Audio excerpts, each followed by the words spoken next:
भूतिया रास्ता। ये कहानी है सुजानपुर की पहाड़ों के बीच बसा एक खूबसूरत गांव, लेकिन कहते हैं इस गांव तक आने वाला जंगल का रास्ता भूतिया है। प्रभाकर कुछ दिन पहले ही इस गांव में रहने आया था। वह भी गांव वालों से इस रास्ते के बारे में सुन रखा था, लेकिन प्रभाकर चुड़ैल भूत पर विश्वास नहीं करता था। एक दिन वह रात को उसी रास्ते से अपने बाइक से शहर से लौट रहा था और उसकी बीवी सुगंधा भी उसके साथ थी। अचानक से एक काली बिल्ली उसका रास्ता काट देती है। प्रभाकर जोर से ब्रेक लगाता है, तभी वह काली बिल्ली उसके बाइक के पास आकर गुर्राने लगी। दोनों बिल्ली को भगाने का प्रयास करते हैं, लेकिन उस बिल्ली का गुर्राना बंद नहीं होता है। गुर्राते गुर्राते वह सुगंधा के ऊपर चढ़ जाती है। वह उसे हटाने का प्रयास करती है, लेकिन बिल्ली उसे जोर से दबोचा हुआ होता है। तब प्रभाकर बिल्ली को पीछे से पकड़ता है और सुगंधा को उसकी पकड़ से छुड़ाता है। फिर प्रभाकर एक पत्थर उठाकर उससे मरता है। बिल्ली जोर से गुर्राते हुए सामने के पेड़ पर चढ़ जाती है और अचानक वहां से गायब हो जाती है। उसे अचानक गायब होते देख दोनों डर जाते हैं।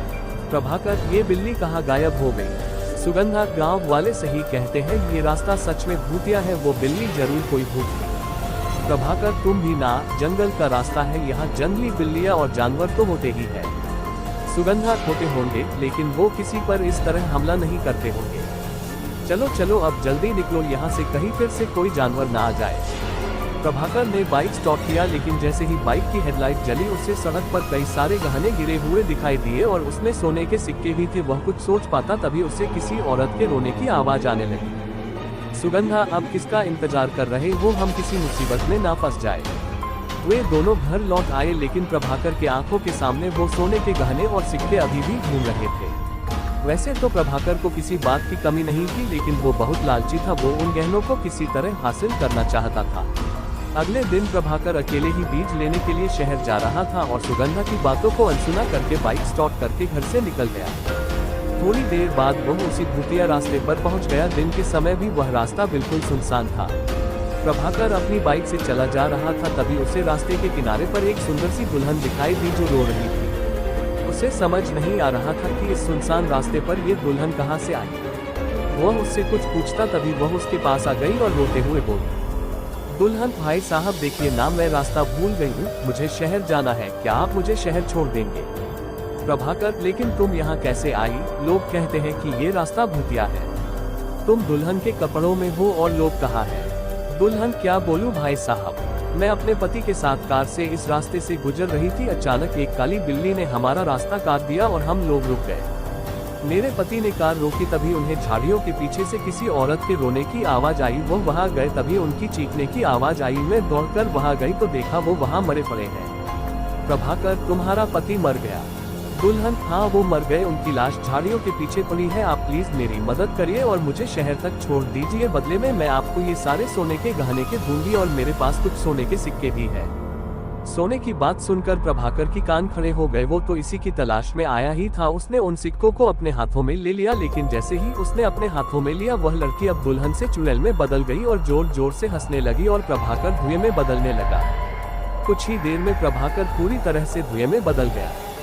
उस चुड़ैल ने उस धुएं को एक बोतल में कैद कर लिया और ऊपर से ढक्कन लगाकर पहाड़ी के पीछे अपने घर के तहखाने में ले गई। वहां पर पहले से ही धुएं से भरी कई सारे बोतलें थी। चुड़ैल, आज मेरी 11 लोगों की गिनती पूरी हो गई। बिना सोने का लालच लिए मैं इन्हें धुएं में नहीं बदल सकती थी, लालची कहीं के। कल अमावस्या है, कल मैं इन सब को इनके असली रूप में ले आऊंगी और इन सब को मारकर इनके आत्मा पर कब्जा कर लूंगी और फिर उसे अपने पति के शरीर में प्रवेश करा दूंगी और वो फिर से जीवित हो जाएंगे। दूसरी ओर रात काफी हो गई थी। प्रभाकर के घर नहीं पहुंचने पर सुगंधा को चिंता होने लगी। पूरी रात सुगंधा ने प्रभाकर का रास्ता देखा, लेकिन नहीं आया। उसे समझ नहीं आ रहा था कि वहां कहां चला गया। तभी उसने देखा कि गांव के मुखिया जी गांव के कुछ लोगों के साथ वहां से गुजर रहे थे। वो उनके पास गई और सारी बात बताई। मुखिया, बेटी सच सच बताना, तुम लोग हाल ही में भूतिया रास्ते पर गए थे क्या? सुगंधा, जी गए तो थे, लेकिन उससे मेरे पति के ना लौटने का क्या संबंध है? मुखिया, कितनी बार कहा है उस रास्ते का इस्तेमाल मत करो, लेकिन पता नहीं लोगों को मेरी बात समझ क्यों नहीं आती है। सुगंधा, आखिर आप सभी को वहां से जाने से मन क्यों करते हैं? क्या राज है उस रास्ते का? मुखिया, बेटी, कुछ साल पहले एक नया शादीशुदा जोड़ा इसी रास्ते से गुजर रहा था। तभी गांव के ही कुछ बदमाश लोगों की नजर उन पर गई। उस दुल्हन के गहने देखकर उनके मन में लालच आ गया। उन्होंने उन गहनों के लालच में दोनों को मार दिया और मरते ही वह लड़की चुड़ैल बन गई। उस दिन से जो भी उधर गया वह वापस नहीं लौटा।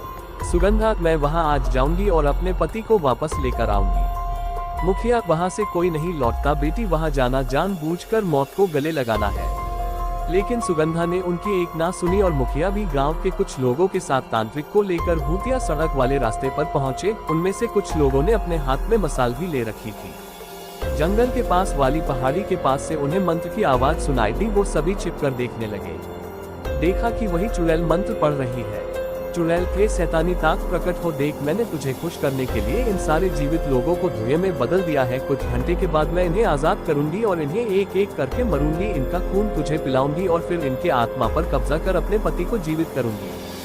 तभी तांत्रिक ने पत्थर खींचकर एक बोतल पर मारा। उसमें कैद एक आदमी बाहर निकला। चुड़ैल को इस बात का पता नहीं लगा क्योंकि वह आंखें बंद करके मंत्र पढ़ रही थी। तभी मुखिया जी बोले, अरे ये तो भीमा है, इसके साथियों ने ही मिलकर उस बेचारी औरत और उसके पति की हत्या की थी और ये लोग तो उस घटना के बाद गांव से गायब ही हो गए थे। तांत्रिक वे गायब नहीं हुए थे, ये चुड़ैल ने सबको कैद कर लिया था। इन्हीं की आत्मा से वो अपने पति को जिंदा करना चाहती थी। सुगंधा, पर इसने मेरे पति को क्यों पकड़ा? मेरे पति तो कुछ नहीं किए थे।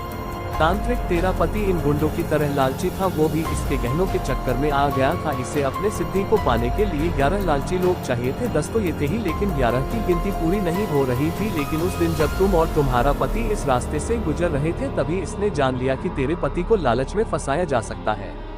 वो बातें कर ही रहे थे कि चुड़ैल अपनी आंखें खोली और अपने सामने फूटी बोतल देखकर गुस्से में भर गई। इतने में तांत्रिक ने कुछ मंत्र पढ़कर मसाल को उसके ऊपर फेंका, वो जलने लगी। इसी बीच तांत्रिक ने सारी बोतलों को पत्थर मारकर फोड़ दिया और उसमें से कैद सभी लोग बाहर निकल गए।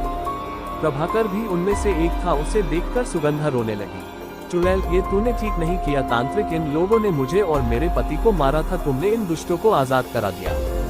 तांत्रिक, इनके गलती की सजा इन्हें जरूर मिलेगी, मैं इस बात का वादा करता हूँ। लेकिन तू जो कर रही थी ये करके तू ईश्वर को चुनौती दे रही थी। एक बार जो मर गया उसे जीवित नहीं किया जा सकता। चुड़ैल जलकर राख हो गई। उसके बाद गांव वालों ने उन बदमाशों को पुलिस के हवाले कर दिया। प्रभाकर के साथ साथ पूरे गांव वालों ने लालच न करने की कसम खाई। उस दिन के बाद से वो रास्ता भूतिया नहीं रहा। चुड़ैल की आत्मा मुक्त ही गई। कहानी पसंद आती है तो लाइक करें, कमेंट करें और सब्सक्राइब करें हमारे channel team story. Bell icon press करें।